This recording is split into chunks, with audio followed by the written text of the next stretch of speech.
40လည်းငယ်တယ်50အကြီးရဆိုတော့ကျွန်တော်40နဲ့50ချာမှာ40နဲ့6 46ငယ်တယ်48 correct အားလုံးပဲမင်္ဂလာပါဒီနေ့မှာတော့ကျွန်တော်ကPython ရဲ့ beginner project လေးတစ်ခုဖြစ်တဲ့number casting game ဆိုတဲ့ project လေးကိုကျွန်တော်တူလုပ်လို့ချင်မှာဖြစ်ပါတယ်ခင်ဗျ number casting game ဆိုတာကတော့ကျွန်တော် random number တစ်ခုကိုကျွန်တော် generate လုပ်လိုက်မယ်ပြီးတော့ user တွေကနေပြီးတော့ကျွန်တော် input တောင်းမယ်user input နဲ့ကျွန်တော် hidden number နဲ့ကျွန်တော်ချက်လုပ်မယ်ကြည်လားငယ်လားဆိုတာကို user ကိုပြန်ပြောပြမယ်အဲ့လိုမျိုးကျွန်တော်10ချိန်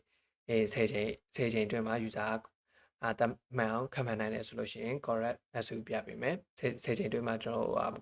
ခံမှန်နိုင်ဘူးဆိုလို့ရှိရင်ကတော့ gain over ဆိုပြီးတော့ကျွန်တော်ပြပေးမှာပဲဖြစ်ပါတယ်ခင်ဗျ10ချိန်များလားမသိဘူး9ချိန်ပဲ9ချိန်အိမ်ပဲကျွန်တော်လောက်လိုက်ပါမယ် okay ကျွန်တော်ကျွန်တော်တူကုတ်လို့ရအောင်ပထမဆုံး step 1အနေနဲ့ကျွန်တော်random number တခုကိုgenerate လုပ်ရပါမယ်အဲ့တော့ကြောင့်ကျွန်တော်random number ကိုကျွန်တော်အဲ့လောက်ကိုကျွန်တော် random string ကိုကျွန်တော်သုံးပါမယ်ပြီးတော့ကျွန်တော် hidden number ဆိုပြီးကျွန်တော် number တခုကိုကျွန်တော် variable တခုကြီးညာလိုက်ပါမယ်အဲ့ variable မှာကျွန်တော် random module တွေက random.run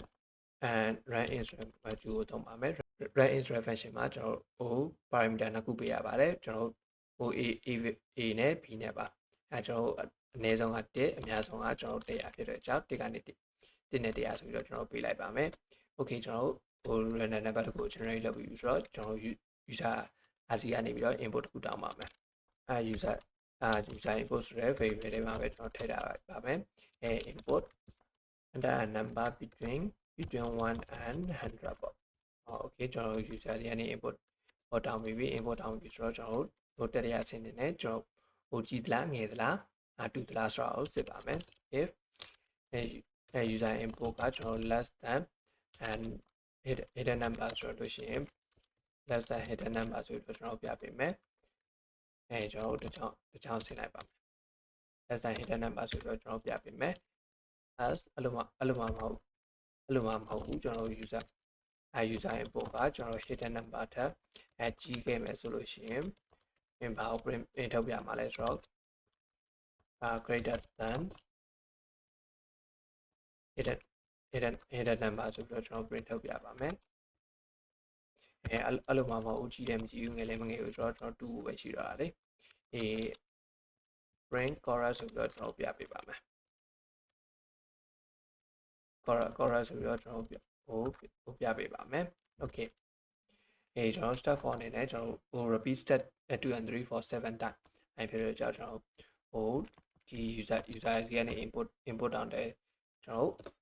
ခုနချက်အရေးအတွက်အတိအကျဖြစ်တော့ကြောင့်ကျွန်တော် for loop ပတ်ပါမယ် for I am range ခုနချက်ဖြစ်တော့ကြောင့်7 and ကျွန်တော်ဒီအောက်က user input တောင်းတဲ့ stat တွေရောအကုန်လုံးကိုဒီ for loop တွေမှာထည့်လိုက်ရပါမယ်ဒါကြောင့်ကျွန်တော် select မှတ်ပြီးတော့ attach ချက်ခုံလိုက်ပါတယ်ဒီမှာကျွန်တော် correct ဖြစ်ကန်ကောင်းထားမှဆိုတော့ကျွန်တော် correct ဖြစ်သွားပြီဆိုလို့ရှိရင် in break in ခါလူတွေကနေတစ်ခါထွက်ရမှာဖြစ်တော့ကြောင့် break ဆိုပြီးတော့ကျွန်တော်ထည့်လိုက်ပါမယ် okay ကျွန်တော်တို့နောက်ဆုံးဆင်းနေနဲ့ကျွန်တော်ကgain over ဖြစ်သွားတဲ့အဆင့်ပေါ့ကျွန်တော်ဒီလူတွေကနေထွက်လာပြီဆိုလို့ရှိရင်က correct ဖြစ်ဒါမှမဟုတ်ဆိုလို့ရှိရင် print gain over ဆိုပြီးတော့ကျွန်တော်ပြပေးမှာပဲဖြစ်ပါတယ် okay ကျွန်တော်ဒီအောင်စေးလိုက်ပါမယ်စေးပြီးတော့ကျွန်တော်ဟန်ကြည့်ပါမယ်ဒီကနေတရားချ number တခုကိုတောင်းတယ် okay ကျွန်တော်60ထည့်ကြည့်မယ်less than not support between instant or str and in ဒီမှာဒီ error ဘာဖြစ်လို့လဲဆိုတော့ကျွန်တော်ဒီဟာကြပါ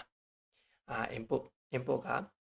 input function ကကျွန်တော်ကို string တခုကိုပဲ return ပြန်ပေးတယ်ကျွန်တော်လိုချင်တာက integer တခုလိုချင်တယ်အဲဒါကြောင့်ကျွန်တော်integer ပြောင်းချင်တဲ့ကြောင့် int function ကိုကျွန်တော်သုံးလိုက်ပါမယ် okay save လိုက်မယ် save ပြီးတော့ကျွန်တော်ပြန် run ကြည့်ပါမယ်60greater than and greater than ဆိုတော့50ဗျာ50လေးကြည့်သေးတယ်40 30 20ကျွန်တော်less 10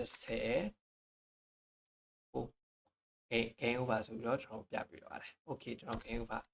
over အဆင်ပြေတယ်ကျွန်တော်ဒီခါမှန်အောင်ခန့်မှန်ပါမယ်60ကကြီးတယ်အဲ့တော့ကျွန်တော်တို့20ကငယ်တယ်40လည်းငယ်တယ်50ကကြီးတယ်ဆိုတော့ကျွန်တော်တို့40နဲ့50ချာမှာ40နဲ့6 46ငယ်တယ်48 correct okay အားလုံးကျေးဇူးတင်ပါတယ်ကျွန်တော်နောက်ထပ်ဗီဒီယိုမှာကျွန်တော်ပြန်တွေ့ပါမယ် bye bye